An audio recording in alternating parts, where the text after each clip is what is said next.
waxaan filayaa waxaad daba socotaa war aad sii dayseen waxaan doonayaa inaan iftiimiyo inay jirtay mar walba dowladda Kenya inay rabto inay dib u dhigto dacwadda ama ay isku daydo in meel ka baxsan maxkamadda caalamiga adduunka lagu xalliyo annaga mowqifkaygu wuxuu yahay mar walba maxkamadda caalamiga adduunka iyo nidaamka qawaaniinta caalamiga ah ee loo asteeyay loona dhigay duniduna ku heshiisay in si nabada oo amni ah wixii muran ah ee jira loogu kala baxo kiiska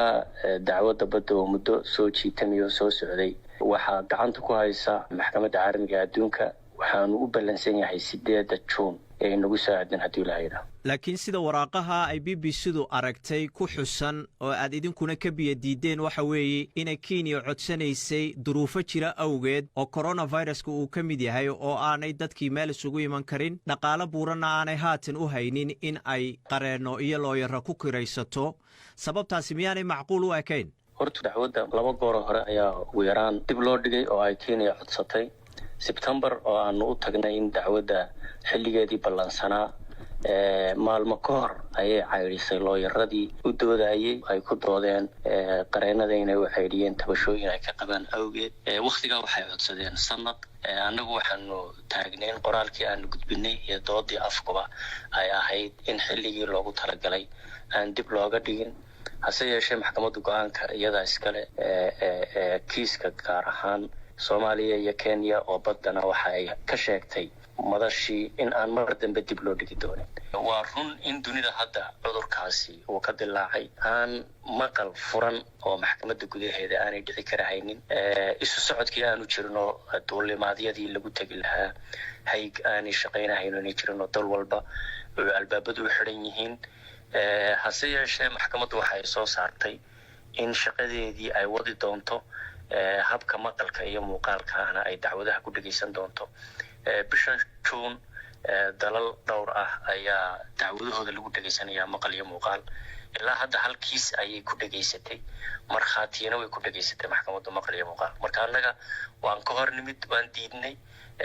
mowqifka dowladda federaalka Soomaaliya waxa weeye inaan dacwadaas maalin dib loo dhigin go'aankaas aanu u qornay maxkamadda caalamiga adduunka laguna dhageysto dacwadda habka maqalka iyo muuqaalka ama video conference oo ay maxkamaddu hadda gacanta ku hayso ay kana shaqaysay tijaabisayna laakiin xiriir fiican baa idinka dhaxeeya Kenya oo waxa tihiin laba dal oo darisa oo xiriir diblomaasi oo fiican leh waxa kale oo muuqata inay abaal idinku leedahay Kenya oo ay ciidamadeedii nabad ilaalintu joogaan Soomaaliya oo ay gacan ka geysteen iyagoo markii hore gaar ahaa haatan qaybka AMISOM waxa soo dhan miidaan u tixgelinayn duruufo jira awgeed in dacwadii dib loo dhigo miyaanay gar u muuqan waxa filayaa inaan ku sheego walaal in 2 goor oo hore ay codsatay Kenya in dib loo dhigo maxkamadduna duruufo iyo qiimeyntii iyadu ay eegtay awgeed kuna cuslayd in dib loo dhigay waxaan ka sheegnay meesha in cadaaladda oo dib loo dhiga ay tahay cadaaladii oo aan la helin dhinaca u baahnaana ama dhageysigii xaq u lahaa uusan helin waa run xiriir oo naga dhaxeeya diblomaasiya xiriir taariikhiya xiriirkaas iyo jaarnimadaasi waa halkeedii tanna waxa loo sameeyay hadii muran ka dhex dhasho laba dal inay si cadaalad oo nabad ah ay ugu kala baxaan annaga maahuun wadamo badan oo jaar ah ayaa dacwadaha isku qabtaan ku kala baxaan maxkamadda caalamiga adduunka waa u hogaaminsanaynaa waanan ku dhaqmaynaa hadii la hayro qoraalada aad maxkamadda u dirteen waxaad ku xusteen in Kenya cadaadis badan ay idinku hayso cadaadiskaasi waa nooc ma idin saaraysa Kenya horta mar walba war jirtay in meel ka baxsan maxkamadda ama African Union ha noqoto ama igad ha noqoto in rabitaanka Kenya waa meel ka baxsan lagu qaado ama lagu dhageysto sifo diblomaasiya annagu si waxaan aaminsanahay in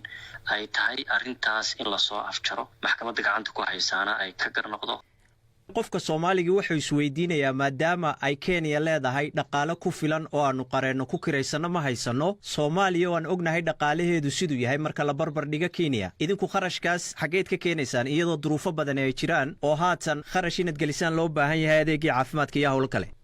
waxay la tahay kharashka ku baxaya looyraduna lacag badan ma aha waa wax annaguna aan korno budgetka iyaga yar oo kooban aanu ka bixino iyaguna oo waliba dad naga dhaqaale badan ay bixin karayaan laakiin marka aad arrin diidan tahay meel aad ku xoqotid ma weyd sida Soomaalidu hore uga mahmahday